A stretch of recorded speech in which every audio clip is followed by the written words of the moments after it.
The water under our feet is necessary for life. It's not renewing, and when it's gone for good. We're pulling so hard. At what point do we rob from our neighbor? They're headed to a race to the bottom. When the pursuit of their American dream affects my American dream, there's a problem. Can you maintain the culture? Can you maintain the general economy? I don't want to see my community die. We love what we do. I want to die right here. Just like Moses in the Bible, they put my bones right here.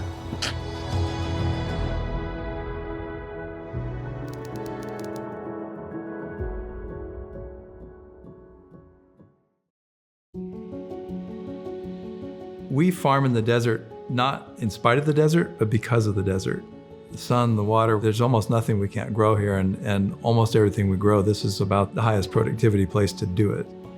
I think a lot of people have this idea of, well, why are you wasting water on agriculture in the desert? And it's really the opposite. This is where water is going to be as highly productive as anywhere. You put water to it, you're going to find amazing ability to grow all kinds of crops. As a state, agriculture is a $23.3 billion impact, and that's 2017 numbers. And in the rural areas of the state, the use of the water they have, and that's predominantly in agriculture, that's their main economic driver. The Sulphur Springs Valley is the traditional story of the American West. Farmers and ranchers and people have homesteaded there for many generations. It was one of the first places as they were crossing over here where there was a green valley that they thought they could farm. That's one of the reasons why the Native Americans are here, because there was water in the springs and it was green and there was lots of hunting they could do. It was settled because it was considered to be very desirable. It had lots of grassland, great for grazing cattle. And that was really the first introduction to agriculture in this area. It wasn't until later that they began farming, and farming really didn't become prevalent here until the invention of the groundwater pump. Agriculture has long been part of the history here. We have farming, we have ranching, fruit, nuts, different types of peppers. It's a lifeblood of this community, a staple of Southwestern food. A lot of them are ranchers, an integral part of Western culture. We're a community. We look out for our neighbors. People care about each other, look out for each other. When we go to town, we know everybody. It is a beautiful landscape, and it attracts people who want to live in open spaces with people who have lived off the land and know how to use it and have lived that way for a very long time. A lot of the agriculturists, especially the ranchers, but farmers too, talk about what generation they are. I think what they want more than anything is for their next generations to go into the business. The lack of groundwater is a pretty widespread problem in the desert, and these communities rely on these historic aquifers to feed their agriculture. Water level in the area is going to go down. Wells are going to go dry.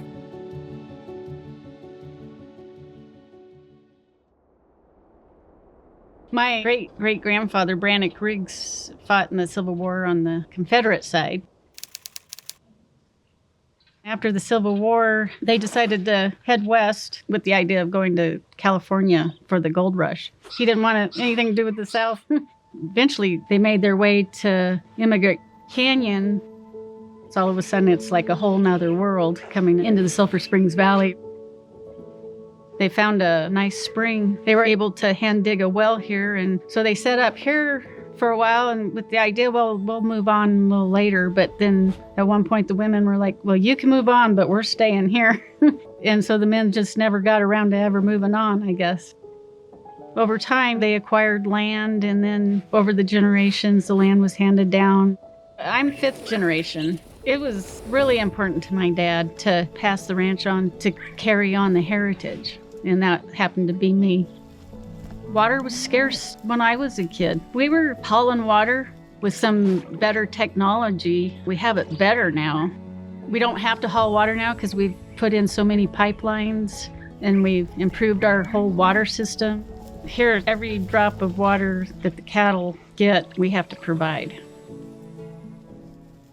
It's like a crapshoot to find water. The science technology is not available to us. I mean, they can find water on Mars, but they can't provide us with ways to find water here. And that's the technology I wish that they would improve on for us. This well, I call it our godsend well, because we were in a dire situation. The well up the canyon dried up that year, and we absolutely did not have enough water to supply the herd that we had up here, and we had to reduce the herd just because of the lack of water. I thank the Lord that we were able to get this well. It's a great well. It's like 6 gallons a minute. In the summer, say June, we have to plan on a cow-calf drinking 30 gallons a day. So if we lose a storage tank of 12,000 gallons, then we're having to haul 9,000 gallons in a day up here to keep the cows watered. I feel so connected to the land, especially the history of it in my family. But then I also have a passion for raising good cattle. This pasture, I mean, it's great grassland. We're not nice, green, easy to get to little paddocks. This is pretty rough country, and our pastures are typically at least a square mile.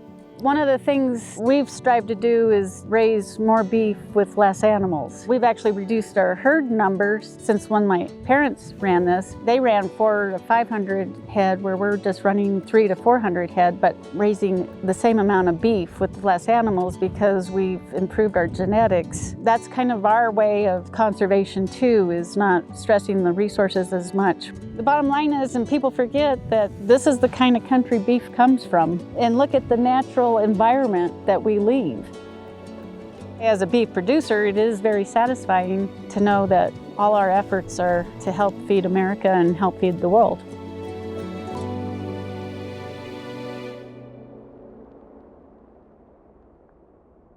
We were very family-orientated farm. Grew up in a community that we were all one. There was a lot of small farms, much different than it is today. And we all knew and loved each other, still do, even though we're scattered out. My dad and mom came here in 1952 from Oklahoma. My dad came and he sharecropped. Little by little, they got a foothold.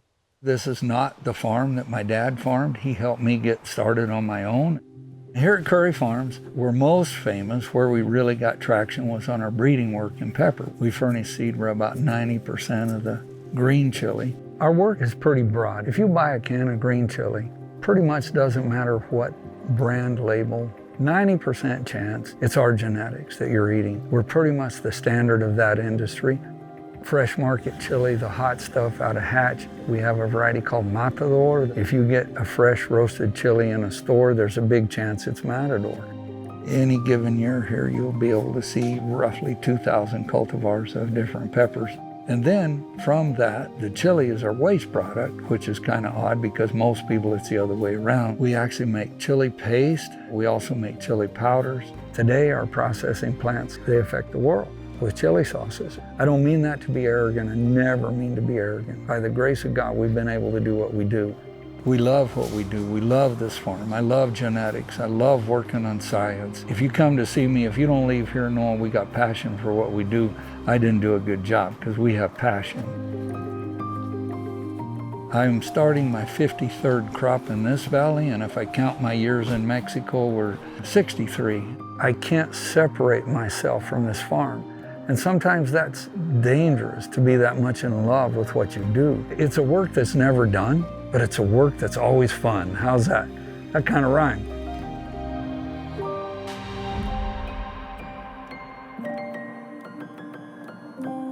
What I'd really like for my family is to be able to stay right here and continue to make a living. That is all dependent on some markets, the cost of pumping water. The valley's changed a lot. There's a lot of corporation-owned land with about maybe 10 to 15 of us that hold on to what was our families and our family unit. When I started back here in the late 70s, most of these wells, the pumps were set at 280 to 300 and would pump 650 to 750. This particular well here is probably 65, 70 years old, roughly. It's 565 foot deep. It's tired. It used to pump 800 gallons a minute. Today it pumps about 320. Now, we know we can go deeper. There's deep stratas, but it costs money to go get them. How long will they last? I don't know. Right now, we've figured out ways to conserve, grow less acres of chili, use our high water crops only on the very important seed stuff. I have some deeper wells that I've deepened to 1,000 foot, and they'll pump anywhere from 1,000 to 1,100 gallons a minute. But I don't ask that of them because I believe the harder we pull on it, the faster we hurt our basin. At what point does it become uneconomical? To what point do we rob from our neighbor because we're pulling so hard, and the guy that has a home or whatever, we're robbing from him? I used to dream about learning how to run a pack mule team and head off to the mountains and live off the land. In about 1998, I came down to visit a friend who had built a vineyard on the other side of the valley. And on my way back home, I stopped in the little town over here called Sunsites at a real estate office. Said, wow, this is really beautiful. Ended up going out and looking at this piece of property. I got home, did some more research. The aquifer here was very healthy. The well that was here when we bought the land was drilled in the early 90s, and it had been stable for at least 20 years. And that was very important to us. One of the biggest reasons I moved here was because I enjoy living in an agricultural community, family type environment. I know all my neighbors. I know Ed Curry's a dear friend. Josh, the fellow next door, we buy our eggs from them, fresh eggs. They raise hogs, and all that's for sale, which is a great asset for us living here.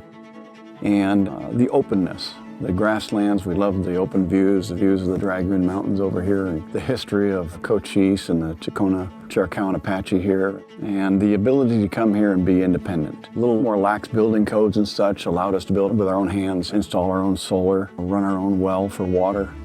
We like neighbors, we like people, but we also like our space and our privacy.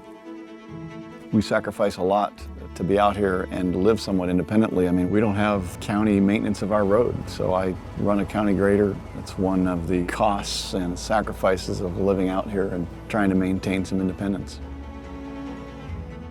I was an inventor, I was an engineer, and the next thing was to own my own business. So in 1998, I ventured out on my own, started my own business, and I've been doing that ever since. I really like to work with these. I love to work with my hands. I like to tear in and figure out, why is this not working? I've learned to do everything that I could on my own, with my own two hands and abilities, and I think that's kind of what drives me to live out here in the middle of nowhere. When we first started coming down here, we'd go to one of the restaurants in town. Farmers would be there, and the residents would be there. We'd be all hanging out together, and it was a good thing. I want to say about 10 years ago, we had a little change in the community. We started seeing more of what I call, for lack of a better term, industrial agriculture. And the pumping of groundwater went up dramatically. The first sign of trouble, we began to see sand and red clay in our water. Pretty soon our pump burned up in our well, and we had a well driller come and look at it. Told us that we needed to deepen our well, that we were caught in the cone of depression. Our water dropped from about 290 feet to about 380 feet in about 10 years' time, and so it dropped pretty significantly.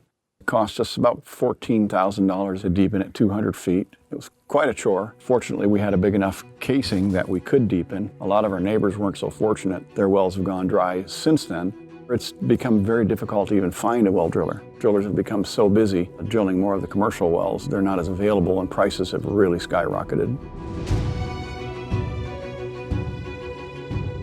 Typically, when we talk about the Colorado River Basin, we're talking about river water, surface water. In Cochise County, the water comes from the ground, which means there's a limited supply of it, it's not renewing, and when it's gone for good. The Sulphur Springs Valley has mountains to the east and west, there's a valley in between.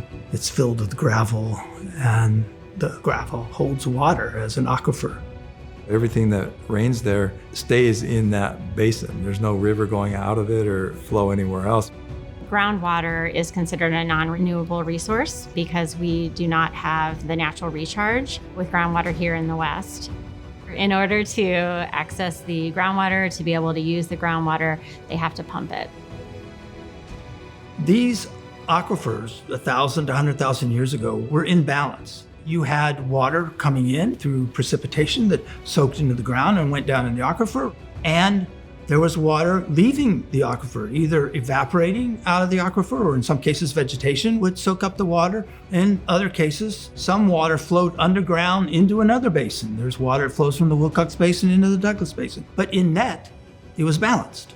When you come in and you drill one well and you start pumping water out, you're putting that system out of balance. The impact that any well has on the aquifer is really going to be in two ways. Wells have impacts in the immediate area around the wells. And that's because when you're pumping water out of the aquifer, you're forcing that water from the ground above. And so you're pulling it at a fairly high rate. And actually the water can't move underground as fast as you're pumping it. And so you have these cones of depression that occur around wells. The water level immediately around the well can drop fairly low in that area. If somebody has a well that's located inside that cone of influence, you can have a fairly dramatic impact on the water level in their well. But overall, when we're talking about longer time periods, so 30, 50 years, those wells that are pumping in the aquifer will draw down the entire aquifer in the central portions of the aquifer, and people will be impacted by that. The overdraft is pretty significant. They're headed to a race to the bottom. To date, we're pumping somewhere in the neighborhood of 3 to 5 times the natural recharge of our aquifer annually. If you're using water now and you're using it productively and you're making a living doing that, you don't want it cut back. I mean, that's totally understandable. For myself, I'm going to plead ignorance. In 2015, a group was together trying to stop expansion here. I wasn't worried about it. And the reason I wasn't worried about it is in my lifetime, up until 2015, I had seen 3 times since a child that economics took care of it. Back in the 50s and the 60s, the amount of groundwater pumping going on was pumping way more water than is being pumped in either the Wilcox or the Douglas Basin today. But there was a downturn in the agricultural economy, and that groundwater pumping went way down because the demand for products became less. It stopped, and our valley was okay. I always thought that would do it. The piece of the puzzle I did not see was very low interest rates and corporations looking for a place to put money.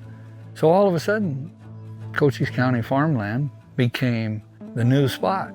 This was still the Wild West, and water was free for the grabbing. It went wild.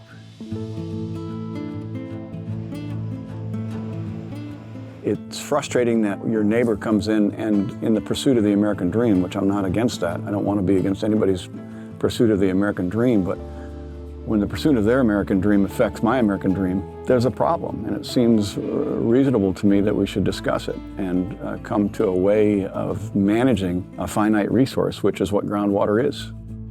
In the Sulphur Springs Valley and approximately 80% of our state, we don't have groundwater regulations. In the urban areas, there's active management areas. In those areas, groundwater is well regulated. It's measured, it's understood. But outside of those active management areas, which is, we're talking about the rural areas of the state, there was no regulation put on groundwater. Being Westerners, we don't like control. We just don't. It's not who we are. You think way back to the 1980 Groundwater Management Act, the sentiment there was not just no, but hell no. That's the Wild West out there, and government regulation was not welcome. There was a big effort to put in an active management area about a year ago. 2 active management areas. The one in Douglas passed, the one in Wilcox did not. I didn't support it. I didn't think it was needed. Didn't really have to do with not acknowledging that something needs to be done. They just felt that was the wrong tool. One thing that we're realizing is if we don't come up with solutions ourselves, we're going to have the state mandate things. That's one of our biggest fears. Even though restrictions would not really affect us here on the ranch, it would affect my community. I don't want to see my community die.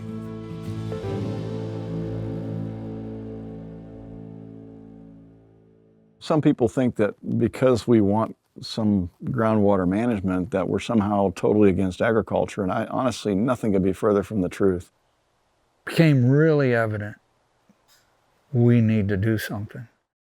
It's caused a lot of angst in the community. 10 years ago when we started discussing it in the community center, it was pretty heated. We had deputy sheriffs attend meetings. We're trying to talk through it. Something has to happen. And so the question is, what is that something? Can you maintain the culture? Can you maintain the general economy? Can it still be a good place for people to live, whether they're involved in ag or not? Those are really more of the issues that you want to talk about. Even if you reduced pumping from what it is today, groundwater levels are going to decline within the valley. The question is what rate are you pumping and how long is that going to last? That's the future, and that's uncertain. There's a lot of conflict around water. Everyone wants to resolve it. Everyone's a bit tired of working on water issues. So they needed a new process that would give them a refreshing take on how to talk about water. Community activists in Cochise County wanted to bring exploratory scenario planning to their community to help people work through all of their conflict around water and the future of agriculture. Exploratory scenario planning is not a planning process. It's a method that we use within other planning processes. It's pretty radically different. Exploratory scenario planning is a way to be able to fold uncertainty into those traditional planning processes. And I thought, well, it couldn't hurt because what we've been doing in the past hasn't worked. So initially, I got to tell you, I was a little cynical. This will amount to nothing. To be honest, a lot of us were a little bit afraid. What is this about? We looked at it a little bit cross-eyed. Exploratory scenario planning is a partnership with the Lincoln Institute of Land Policy, the Babbitt Center, and Arizona State University. We knew the exploratory scenario planning process could help us develop genuine community-led initiatives. The regulations need to work on the ground, and the only way that's going to happen is if there's all different stakeholders involved and having input. It needed a process like exploratory scenario planning to get everyone in the room together, really, in some cases for the first time. At least the community is sitting at the same table. The reason that Ray and I got started on creating these workshops is the future of agriculture really is the future of the region, and the future of agriculture really needs to be worked out at the level of the community. If you're going to talk about futures in a participatory way, you have to allow people to be able to have their say and have people listen to them and at least acknowledge that they have that viewpoint. We're going to have our dry summers like this. When we do have our wet periods, we need to be set up for recharge. Wilcox Basin, there's like hardly any recharge projects that are currently in operation or being planned right now. We want a recharge to happen on the mountain fronts and in their cities where rain does happen, then you're also going to want to look at stormwater retention and stuff like that. So the part of it's coming from so you have your mountains, and then you also have your stormwater retention in like your cities and the lower parts of the valley. At the end of the day, there's got to be a direct cut of usage until we figure out a recharge system that's better, or we bring water in. I mean, it's black and white. A lot of us believe that it needs to be done at the state level, but we still want local control. We want local input. Right. I said the time for all local control has lapsed. We need a hybrid of local and state regulatory. So the best case would be why we're here. I mean, this has been great that this, if nothing else, this whole process has gotten all of us in the same room together. Mm-hmm. That's community knowledge. There's either going to be a local group that's got its act together and there is this one voice coming from the community as one end state. Having greater control versus a big state, I mean, you can adapt quicker when you're small and you have that local control. We're going to brainstorm some strategies. What are some actions? Yeah. For us, we do a lot of the scenario planning, right? Okay. So for us, we're like, well, if we decrease it at 2%, in 36 years, we'll be farming half. I think our production will be double. We're going to have the same productivity, but we're going to be farming half and using half the water. To get this strategy, acres have to continue to shrink. It's got to come to an acre-foot control. It has to. Now, we agree somehow to curtail ourselves to 70% of that or 60%, whatever the number is.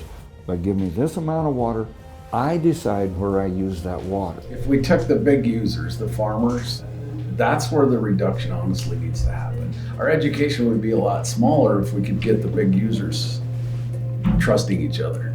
You probably know planning better than any of us. How do we get to an action in time to prevent the governor from just putting something on us? I think you have to get all the stakeholders to agree that they're all equally gonna have to go through the pain and share the brunt.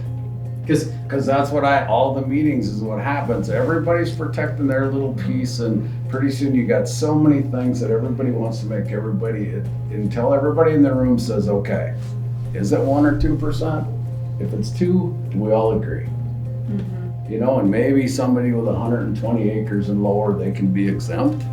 But it's got to be like, all right, are we all game to buck up and just? It's going to be hard. Who's the best local people to represent and put this on to the public? I think we have to have some level of commitment from the major users.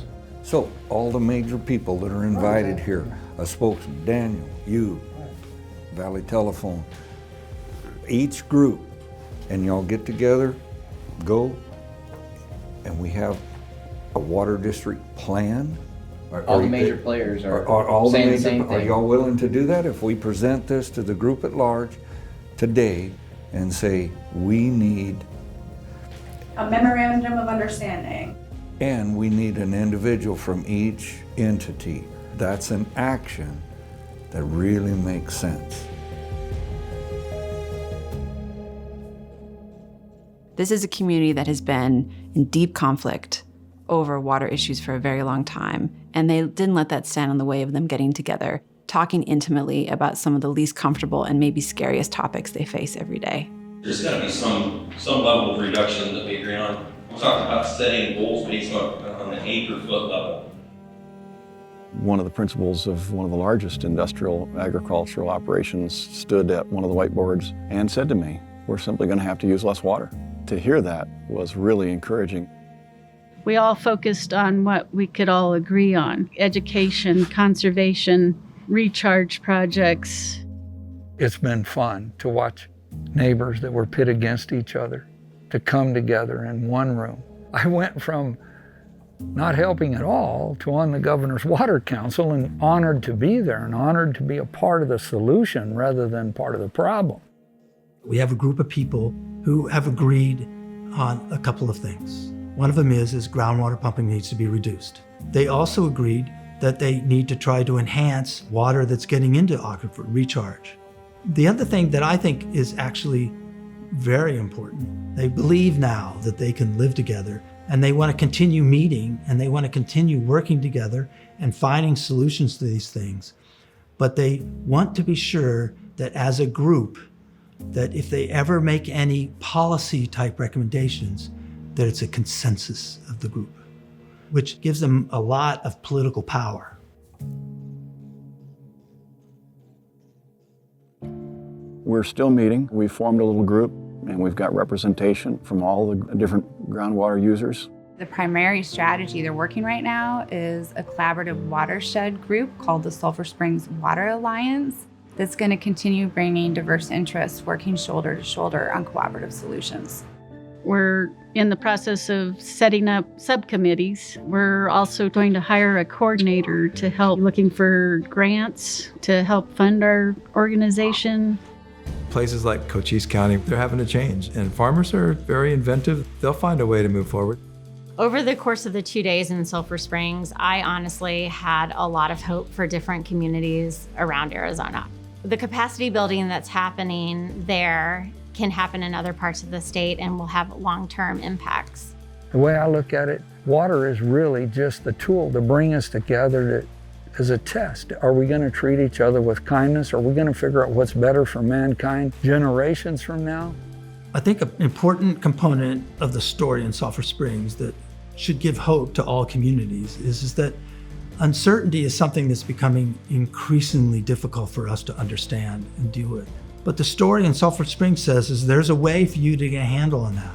Uncertainty can be understood, and you can understand it to a level where you can translate it into actions you can do today that you're hopeful will sustain themselves in the future. Cochise County is kind of known as the Wild West, and if these kind of efforts can succeed there, I think other places will look at them and realize, you know, the people that we thought were our enemy, maybe they're not. Maybe we have common goals. We can't not have agriculture. Agriculture is food and fiber production for all of us, but we can be careful about how we use the water.